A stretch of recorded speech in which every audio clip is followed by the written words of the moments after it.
So, business is booming. People are flocking to you because you're the best. You're the expert. You've reached the pinnacle of your business. And now you want to take the next step that will push you over the top, writing your book. But business is booming and people are flocking to you because you're the best. You can't very well neglect your business just so you can write your book, right? But do you really trust handing over something this important to a ghostwriter? By the end of this video, you'll know exactly what to expect if you hire a ghostwriter to help you write and publish your nonfiction book. Before I forget, make sure you subscribe to my channel for the best tips on how to build your business by writing a book. And hit the bell to be notified when I post a new video every week.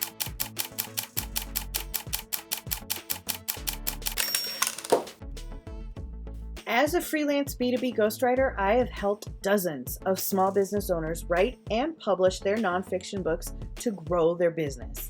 And this information is exactly what I would tell any one of my clients who's wondering whether or not they need a ghostwriter or wondering what would happen if they hired a ghostwriter for their book. First, every single one of my clients came into the call with the same fear, that if they hired me, their book wouldn't sound like them anymore, that I would inject so much of my own personality that I wouldn't be able to capture their voice. And yes, that can happen, but it's not always the sign of a bad ghostwriter or of a bad project. A lot of things have to happen for a book to go that wrong in the hands of a good ghostwriter. So yes, you want to be mindful of this possibility as you work with a ghostwriter. In fact, think of a ghostwriter more like a writing coach. You aren't hiring a ghostwriter to write your book for you, but rather you are hiring a ghostwriter to put your thoughts, feelings, expertise, influence, and your story into words. When you first hire a ghostwriter, expect there to be a lot of meetings. Clients often think that once they hire me, they just need to tell me what they want the book to be about, and then voila, I'll come calling one day with a completed rough draft and an invoice that it's done. Now, sure, if you hired me and said, Naomi, I want to write a book about social media marketing 101. Sure, I can write that. But without more information from you, do you know what that book will end up sounding like? A book report. To sound like you, I need your stories, your struggles, your methods. I need to know your vision, your impact, your objectives, and your intentions. I need to know all of it, all the things. One of the first things I will ask you about is your audience. Who is your ideal reader? Who is your primary audience? And what is their question? What pain are they experiencing that you are about to help them with? The second thing I'm going to ask you for is your objective, your hook. What benefit do you want the audience to get from reading your book? What are they going to walk away with?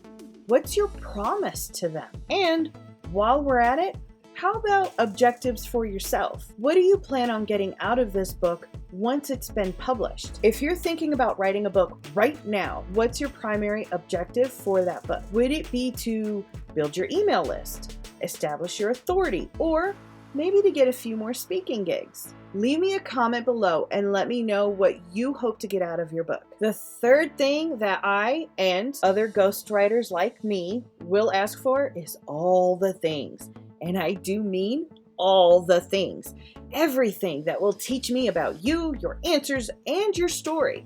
This might be blog posts you've written, or courses that you've taught, speeches that you've made, videos that you've produced. All the things. Now, I got a little bit of a confession here about how I actually get a lot of my clients. I embed myself into their community first.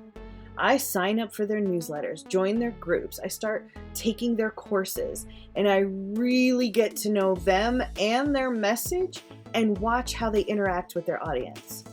Then, when I feel the time is right and that I know their message pretty well, I will send a formal proposal via email, and this works out great because I've already got a relationship with them before I ever even sent that email. But in those cases when I haven't already ingrained myself into their community, I have to ask for all that stuff.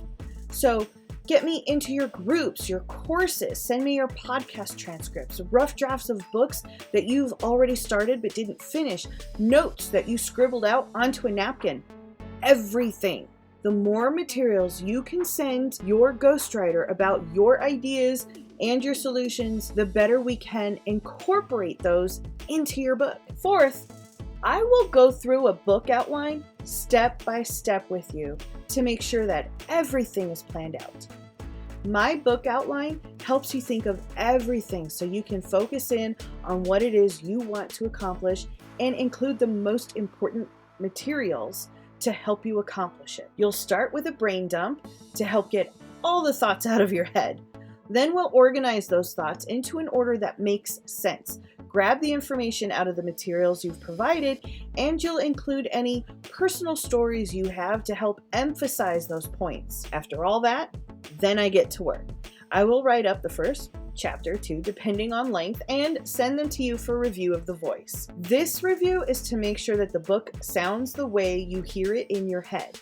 If it doesn't sound right, if it doesn't sound like you, if I use the wrong word, or if something just feels off, this is the time to tell me so I can fix it before moving on through the rest of the book. The reason I do this is because fixing the tone of voice is much easier when the project is still new. I had a client once who gave me all her materials. She was very down-to-earth, keeping it real sort of business coach who swore throughout her presentations. A lot. Yet, when I finished her book, she was really upset that I had used the word sucks. She said it was off-brand. It didn't sound like her. She would never use that word. It was not a word she wanted in there at all.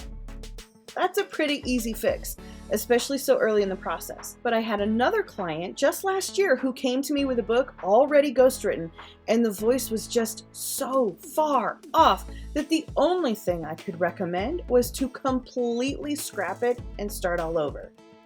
And no, he was not happy.